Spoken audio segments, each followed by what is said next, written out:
Hello, my name is Callie Gaylord. I am an American literature teacher at Agora Cyber Charter School, and today we are going to read a bit from the novel The Alchemist by Paulo Coelho. Before we dive into that, I want to read to you a little bit about our author. Paulo Coelho was born in Rio de Janeiro, Brazil in August 1947, the son of Pedro Coelho de Souza, an engineer, and his wife Ligia, a homemaker. Early on, Paulo dreamed of an artistic career, something frowned upon in his middle-class household. In the austere surroundings of a strict Jesuit school, Paulo discovered his true vocation, to be a writer. Paulo's parents, however, had different plans for him. When their attempts to suppress his devotion to literature failed, they took it as a sign of mental illness. When Paulo was 17, his father had him committed to a mental institution twice, where he endured sessions of electroconvulsive therapy. His parents brought him back there once more after he became involved with the theater group and started to work as a journalist. In 1968, Paulo embraced progressive politics and joined the peace and love generation. He worked in the theater and dabbled in journalism, launching an alternative magazine called 2001. He began to collaborate with music producer Raul Seixas, a lyricist transforming the Brazilian rock scene. In 1988, Paulo wrote the first edition of the book The Alchemist, and at first it only sold 900 copies, and the publishing house that he had gone with decided not to reprint, but he would not surrender his dream. He found another publishing house, a bigger one. He wrote a book called Brida, a work still unpublished in English, that received a lot of attention in the press, and both The Alchemist and his other first book, The Pilgrimage, appeared on bestseller lists. The Alchemist went on to sell more copies than any other book in Brazilian literary history. His story doesn't end there. He has gone on to write many other best-selling books that have touched the hearts of people everywhere. In the beginning of The Alchemist, we're introduced to our main character, a teenage boy who, because he wanted to travel the world, became a shepherd. As he was traveling, he had the same dream twice, and in both dreams, there was a child who told him that in order to find his treasure, he would need to travel to Egypt and go to the pyramids. Where we meet the boy in this part of the story, he has come into a town called Tarifa. In Tarifa, he's going to have his sheep shorn. He drops his sheep off with the sheep shearer and he goes to the market and he sits down and he begins to read a book. He started to read the book he had bought. On the very first page, it described a burial ceremony, and the names of the people involved were very difficult to pronounce. If he ever wrote a book, he thought, he would present one person at a time so that the reader wouldn't have to worry about memorizing a lot of names. When he was finally able to concentrate on what he was reading, he liked the book better. The burial was on a snowy day, and he welcomed the feeling of being cold. As he read, an old man sat down at his side and tried to strike up a conversation. "What are they doing?" the old man asked, pointing at the people in the plaza. "Working," the boy answered dryly, making it look as if he wanted to concentrate on his reading. Actually, he was thinking about shearing his sheep in front of the merchant's daughter so that she could see that he was someone who was capable of doing difficult things. He had already imagined the scene many times. Every time the girl became fascinated when he explained that the sheep had to be sheared from back to front. He also tried to remember some good stories to relate as he sheared the sheep. Most of them he had read in books, but he would tell them as if they were from his personal experience. She would never know the difference because she didn't know how to read. Meanwhile, the old man persisted in his attempt to strike up a conversation. He said that he was tired and thirsty and asked if he might have a sip of the boy's wine. The boy offered his bottle, hoping that the old man would leave him alone. But the old man wanted to talk, and he asked the boy what book he was reading. The boy was tempted to be rude and moved to another bench, but his father had taught him to be respectful of the elderly, so he held out the book to the old man, for two reasons. First, that he himself wasn't sure how to pronounce the title, and second, that if the old man didn't know how to read, he would probably feel ashamed and decide of his own accord to change benches. Said the old man, looking at all sides of the book as if it were some strange object. This is an important book, but it's really irritating. The boy was shocked. The old man knew how to read and had already read the book. And if the book was as irritating as the old man had said, the boy still had time to change it for another book. "It's a book that says the same thing almost all other books in the world say," continued the old man. It describes people's inability to choose their own personal legends. And it ends up saying that everyone believes the world's greatest lie. What's the world's greatest lie? The boy asked, completely surprised. It's this, that at a certain point in our lives, we lose control of what's happening to us and our lives become controlled by fate. That is the world's greatest lie. That's never happened to me, the boy said. They wanted me to be a priest, but I decided to become a shepherd. Much better, said the old man, because you really like to travel. He knew what I was thinking, the boy said to himself. The old man, meanwhile, was leafing through the book without seeming to want to return it at all. The boy noticed that the man's clothing was strange. He looked like an Arab, which was not unusual in these parts. Africa was only a few hours from Tarifa. One had only to cross the narrow straits by boat. And Arabs often appeared in the city, shopping and chanting their strange prayers several times a day. Where are you from? The boy asked. From many places. No one can be from many places, the boy said. I'm a shepherd, and I have been to many places, but I come from only one place, from a city near an ancient castle. That's where I was born. Well, then we could say that I was born in Salem. The boy didn't know where Salem was, but he didn't want to ask, fearing that he would appear ignorant. He looked at the people in the plaza for a while. They were coming and going, and all of them seemed to be very busy. So what is Salem like? He asked, trying to get some sort of clue. It's like it has always been. No clue yet, but he knew that Salem wasn't in Andalusia. If it were, he would have already have heard of it. And what do you do in Salem? He insisted. What do I do in Salem? The old man laughed. Well, I'm the king of Salem. People say strange things, the boy thought. Sometimes it's better to be with the sheep who don't say anything, and better still to be alone with one's books. They tell incredible stories at the time when you want to hear them, but when you're talking to people, they say some things that are so strange that you don't know how to continue the conversation. My name is Melchizedek, said the old man. How many sheep do you have? Enough, said the boy. He could see that he wanted to know more about his life. Well, then we've got a problem. I can't help you if you feel you've got enough sheep.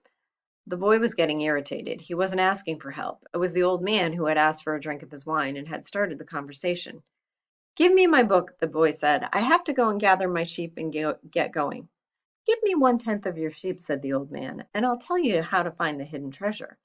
The boy remembered his dream, and suddenly everything was clear to him.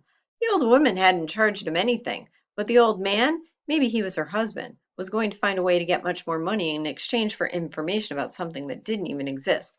The old man was probably a gypsy, too, like the fortune teller he had gone to see before sitting in the marketplace. But before the boy could say anything, the old man leaned over, picked up a stick, and began to write in the sand of the plaza. Something bright reflected from his chest with such intensity that the boy was momentarily blinded. With a movement that was too quick for someone his age, the man covered what it was in his cape. When his vision returned to normal, the boy was able to read what the old man had written in the sand. There, in the sand of the plaza of that small city, the boy read the names of his father and his mother and the name of the seminary he had attended. He read the name of the merchant's daughter, which he hadn't even known, and he read things he had never told anyone. I'm the king of Salem, the old man had said. Why would a king be talking to a shepherd? The boy asked, awed and embarrassed. For several reasons, but let's say that the most important is that you have succeeded in discovering your personal legend. It's what you have always wanted to accomplish. Everyone, when they are young, knows what their personal legend is. At that point in their lives, everything is clear and everything is possible. They are not afraid to dream and to yearn for everything they would like to see happen to them in their lives. But as time passes, a mysterious force begins to convince them that it will be impossible for them to realize their personal legend. None of what the old man was saying made much sense to the boy, but he wanted to know what the mysterious force was. The merchant's daughter would be impressed when he told her about that. It's a force that appears to be negative, but it actually shows you how to realize your personal legend. It prepares your spirit and your will because there is one great truth on this planet. Whoever you are, or whatever it is that you do, when you really want something, it's because that desire originated in the soul of the universe. It's your mission on Earth. Even when all you want to do is travel or marry the daughter of a textile merchant? Yes, or even search for treasure. The soul of the world is nourished by people's happiness and also by unhappiness, envy, and jealousy. To realize one's destiny is a person's only real obligation. All things are one. And when you want something, all the universe conspires in helping you to achieve it. They were both silent for a time, observing the plaza and the townspeople. It was the old man who spoke first. "Why do you tend a flock of sheep?" "Because I like to travel." The old man pointed to a baker standing in his shop window at one corner of the plaza. When he was a child, that man wanted to travel too, but he decided first to buy his bakery and put some money aside. When he's an old man, he's going to spend a month in Africa. He never realized that people are capable at any times in their lives of doing what they dream of. He should have decided to become a shepherd, the boy said. Well, he thought about that, the old man said, but bakers are more important people than shepherds. Bakers have homes, while shepherds sleep out in the open. Parents would rather see their children marry bakers than shepherds. The boy felt a pang in his heart, thinking about the merchant's daughter. There was surely a baker in her town. The old man continued, "In the long run, when people think about shepherds and bakers, it becomes more important for them than their own personal legends." The old man leafed through the book and fell to reading a page he came to. The boy waited and then interrupted the old man, just as he himself had been interrupted. "Why are you telling me all this?" "Because you are trying to realize your personal legend, and you are at a point where you're about to give it all up." "And that's when you always appear on the scene?" "Not always in this way, but I always appear in one form or another. Sometimes I appear in the form of a solution or a good idea. At other times, at a crucial moment, I make it easier for things to happen. There are other things I do too. Most of the time, people don't realize what I've done for them." The old man related that the week before he had been forced to appear before a miner and had taken the form of a stone.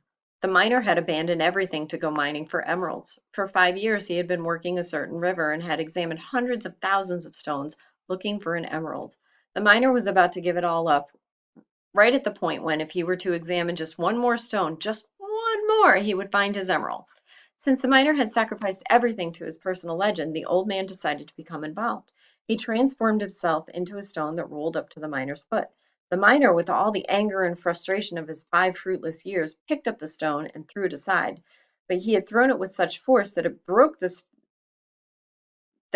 stone it fell upon, and there, embedded in the broken stone, was the most beautiful emerald in the world. "People learn early in their lives what is their reason for being," said the old man with a certain bitterness. "Maybe that's why they give up on it so early, too, but that's the way it is." The boy reminded the old man that he had said something about hidden treasure.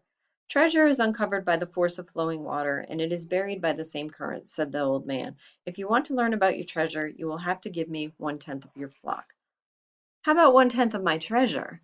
The old man looked disappointed. "If you start out by promising what you don't even have yet, you'll lose your desire to work toward getting it." The boy told him that he had already promised to give 1/10 of his treasure to the gypsy. "Gypsies are experts at getting people to do that," sighed the old man. "In any case, it's good that you've learned that everything in life has its price. This is what the warriors of light try to teach." The old man returned the book to the boy. "Tomorrow at this same time, bring me 1/10 of your flock, and I will tell you how to find the hidden treasure. Good afternoon." The boy began again to read his book, but he was no longer able to concentrate. He was tense and upset because he knew that the old man was right. He went over to the bakery and bought a loaf of bread, thinking about whether or not he should tell the baker what the old man had said about him. Sometimes it's better to leave things as they are, he thought to himself, and decided to say nothing. If he were to say anything, the baker would spend 3 days thinking about giving it all up, even though he had gotten used to the way things were. The boy could certainly resist causing that kind of anxiety for the baker, so he began to wander through the city and found himself at the gates. There was a small building there with a window at which people bought tickets to Africa, and he knew that Egypt was in Africa. "Can I help you?" asked the man behind the window. "Maybe tomorrow," said the boy, moving away. If he sold just one of his sheep, he'd have enough to get to the other shore of the strait. The idea frightened him. "Another dreamer," said the ticket seller to his assistant, watching the boy walk away. "He doesn't have enough money to travel." While standing at the ticket window, the boy had remembered his flock and decided he should go back to being a shepherd. In 2 years, he had learned everything about shepherding. He knew how to shear sheep, how to care for pregnant ewes, how to protect the sheep from wolves. He knew all the fields and pastures of Andalusia, and he knew what the fair price was for every one of his animals. He decided to return to his friend's stable by the longest route possible. As he walked past the city's castle, he interrupted his return and climbed the stone ramp that led to the top of the wall. From there, he could see Africa in the distance. Someone had once told him that it was from there that the Moors had come to occupy all of Spain. He could see almost the entire city from where he sat, including the plaza where he had talked with the old man. Curse the moment I met that old man, he thought. He had come to the town only to find a woman who could interpret his dream. Neither the woman nor the old man were at all impressed by the fact that he was a shepherd. They were solitary individuals who no longer believed in things and didn't understand that shepherds became attached to their sheep. He knew everything about each member of his flock. He knew which ones were lame, which one was to give birth 2 months from now, and which were the laziest. He knew how to shear them and how to slaughter them. If he ever decided to leave them, they would suffer. The wind began to pick up. He knew that wind, people called it the Levanter, because on it the Moors had come from the Levant at the eastern end of the Mediterranean. The Levanter increased in intensity. Here I am between my flock and my treasure, the boy thought. He had to choose between something he had to become accustomed to and something he wanted to have. There was also the merchant's daughter, but she wasn't as important as his flock because she didn't depend on him. Maybe she didn't even remember him. He was sure that it made no difference to her on which day he appeared. For her, every day was the same, and when each day is the same as the next, it's because people fail to recognize the good things that happen in their lives every day as the sun rises. From where he sat, he could observe the plaza. People continued to come and go from the baker's shop. A couple sat on the bench where he had talked with the old man, and they kissed. That baker, he said to himself without completing the thought. The Levanter was getting stronger, and he felt its force on his face. The wind had brought the Moors, yes, but it had also brought the smell of the desert and of veiled women. It had brought with it the sweat and the dreams of men who had once left to search for the unknown, and for gold and adventure and for the pyramids. The boy felt jealous of the freedom of the wind, and saw that he could have the same freedom. There was nothing to hold him back except himself. The sheep, the merchant's daughter, and the fields of Andalusia were only steps along the way to his personal legend. The next day the boy met the old man at noon. He brought his 6 sheep with him. I'm surprised, the boy said. My friend bought all the other sheep immediately. He said that he had always dreamed of being a shepherd and that it was a good omen. That's the way it always is, says the old man. It's called the principle of favorability. When you play cards for the first time, you are almost sure to win. Beginner's luck. Why is that? Because there is a force that wants you to realize your personal legend. It whets your appetite with a taste of success. Then the old man began to inspect the sheep, and he saw that one was lame. The boy explained that it wasn't important, since the sheep was the most intelligent of the flock and produced the most wool. Where is the treasure? He asked. It's in Egypt, near the pyramids. The boy was startled. The old woman had said the same thing, and also it had been in his dream. In order to find the treasure, you will have to follow the omens. God has prepared a path for everyone to follow. You just have to read the omens that he left for you. But before the boy could reply, a butterfly appeared and fluttered between him and the old man. He remembered something his grandfather had once told him, that butterflies were a good omen, like crickets and like grasshoppers, like lizards and four-leaf clovers. That's right, said the old man, able to read the boy's thoughts, just as your grandfather taught you. These are good omens. The old man opened his cape, and the boy was struck by what he saw. The old man wore a breastplate of heavy gold covered with precious stones. The boy recalled the brilliance he had noticed on the previous day. He really was a king. He must be disguised to avoid encounters with thieves. Take these, said the old man, holding out a white stone and a black stone.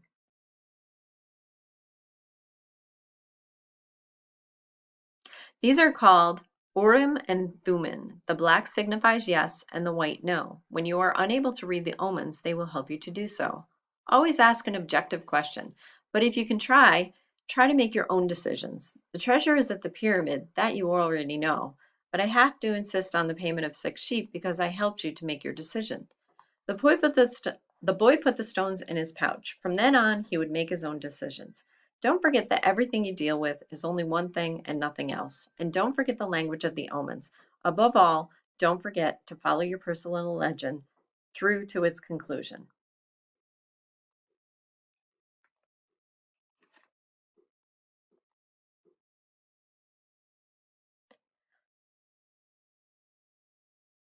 The shepherd, the old man looked at the boy and and, with his hands held together, made several strange gestures over the boy's head. Then, taking his sheep, he walked away. And that is the end of our story, or at least this part of the story. If you want to find out what happens to the boy, and to Melchizedek, and to the sheep, and to the treasure, you'll have to finish reading the book on your own. I hope you enjoyed it, and have a great day.